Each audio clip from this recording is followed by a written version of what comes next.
এই নজরুল আমাদের হিন্দু ধর্ম গ্রহণ করেছিলেন। এই সেকুলাররা আপনাদের কিন্তু শেখায় দিই, বলেও নি। তার চিঠিপত্রে আপনারা দেখবেন নজরুল খেতে পেত না, রাস্তায় রাস্তায় ঘুরে বেড়াতো। এই নজরুল কৃষ্ণনগরে আমাদের এক হিন্দু ধর্মে বাড়িতে ছিলেন। উনি গীতা পাঠ করতেন। উনি পরবর্তীকালে কালী সাধক হয়েছিলেন।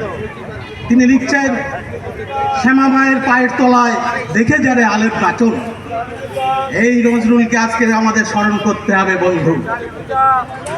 নজরুল লিখছেন, মোরা একই বিনতে দুইটি কুসুম, হিন্দু মুসলমান। এই লাইনটাই আমাদের খালি শেখানো হয়েছে। আমরা ওই সেকুলারদের পাল্লায় পড়ে, ওই জয় বাংলার পাল্লায় পড়ে আমরা দ্বিতীয় লাইন খুঁজে পাইনি।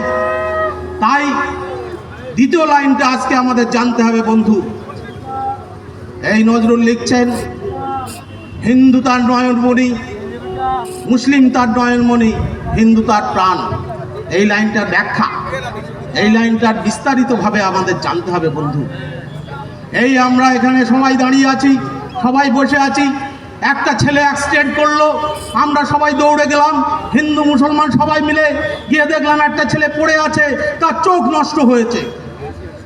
আমরা কি জানি চোখ আমদানি করা যায়, চোখ কিনতে পাওয়া যায়? আমরা হলে কি করব?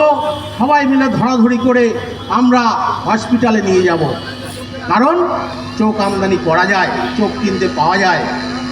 আজ যদি দেখি সে ফ্যাল ফ্যাল করে তাকিয়ে আছে, তার দেহে প্রাণ নাই, তখন আমরা কি করব? মুসলমানরা হলে কবরে নিয়ে যাবে, হিন্দুরা নিয়ে হবে শ্মশানে। তাই বলছি বন্ধুগণ, চোখ তো আমদানি করা যায়, কিন্তু যদি হিন্দু প্রাণ না থাকে তবে কি থাকবে? এই থাকবে না ভারতবর্ষ, থাকবে না কংগ্রেস, থাকবে না সিপিএম, থাকবে না আরএসপি, থাকবে না পদ্মফুল, থাকবে না ঘাসফুল। হিন্দু যেদিন থাকবে না, হাত চিহ্ন থাকবে না। হিন্দু যেদিন থাকবে না, কাস্তে হাতুড় থাকবে না। হিন্দু যেদিন থাকবে না, পদ্মফুলও ফুটবে না, ঘাসফুলও ফুটবে না।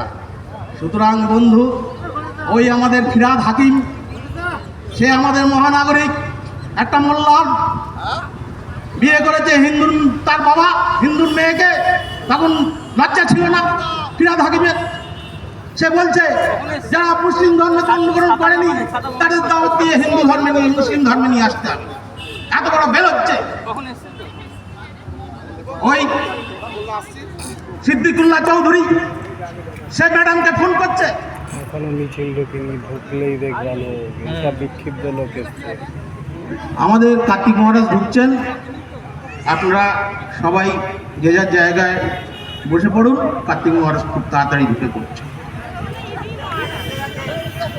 আমাদের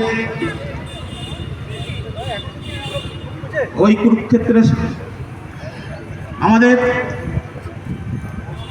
স্বাধীনতার সংগ্রামের ইতিহাসে আমরা দেখেছি যে বালক ক্ষুদিরাম, সামনের দিকে না গেলে কিন্তু সমস্যা হবে। একবার বিদায় দে মা, ঘুরে আসি, হাসি হাসি পড়বো ফাঁসি, দেখবে ভালোবাসি।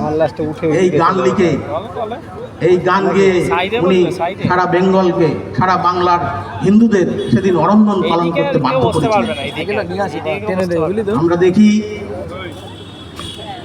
ভারতবর্ষের ইতিহাসে আমরা কোনোদিন এত অত্যাচার হয়েছে আমাদের হিন্দুদের ওপরে, তবু আমাদের পিতৃপুরুষ ওই মোল্লাতন্ত্র, মুসলিম তন্ত্র মেনে নেয়নি। যার জন্যে আজকে আমরা এখানে সভা করতে পারছি, আমরা এখানে সবাই বসে আছি।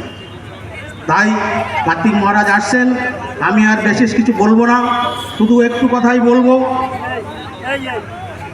শুধু ভুলে নয়নের জলে কাকতি মিনতি করি, পূজা নেব না তো এবার, সংকল্প করিতে হইবে অসুর প্রতিভা, তবে হবে বিশ্ব মাঝারে বাঁচিবার সেরা অধিকার। দুর্গমগিরি কামকানু মর দুস্তর বরাবর লঙ্ঘিত হবে যাত্রী নিশিতে হিন্দু বাঙালিরা। হুঁশিয়ার হুঁশিয়ার হুঁশিয়ার। নমস্কার।